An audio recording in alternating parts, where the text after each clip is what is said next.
Isa sa dalawang suspect sa pananambang sa isang negosyante. Ito po sa bayan ng Haen, natagpuan sa ilog kung saan sinasabing tumalo nito. Detalye na balita mula kay Grace Alzano, Aris 25. Grace, good morning. Good morning, Angel. Patay nang natagpuan ng driver ng motorsiklong gamit ng riding in tandem sa pamamaril at pagpatay sa isang negosyanteng napatay nga na si Jerry Flaminiano sa bayan ng Haen noong Sabado ng tanghali sa bahagi ng Barangay Apo Esquivel. At dito nga ay sakay ng isang SUV ang biktima.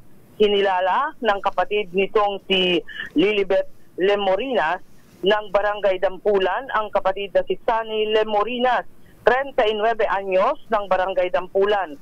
Natagpuan ang bangkay ni Sunny sa lugar kung saan sinasabi na dito ito tumalon sa ilog pagkatapos nga ng ilang minutong pagtugis sa dalawang mga suspect.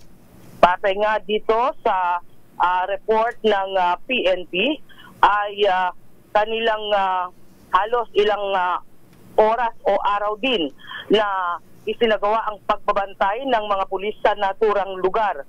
Ilang metro ang layo sa checkpoint sa pinangyarihan ng pagmamaril, kaya't agad na nakapagresponde ang tropa ng pulisya na nagresulta nga sa pagkakadakip sa gunman at ito'y kinilala ng otoridad na si Sandy Eugenio at nakatakda na rin itong sampahan ng kasong murder at paglabag sa Comelec gun ban at gayon din itong Republic Act 9165 matapos na ma-recover dito ang baril at mga bala, gayon din ang isang granada at isang piraso ng ipinagbabawal na droga. Ayon kay Haen Chief of Police Major Ernesto Esguera, malaking tulong ang pagkakaroon ng checkpoint sa pinangyarihan ng krimen dahil mabilis na naging responde ng kanilang kapulisan. Sa loob lamang ng 5 hanggang 10 minuto, nakatutok ngayon ang investigasyon kung sino ang mastermind sa naturang krimen. Ito, si RH25, Grace Vera Sanzano, una sa Pilipinas, una sa Pilipino. Magan!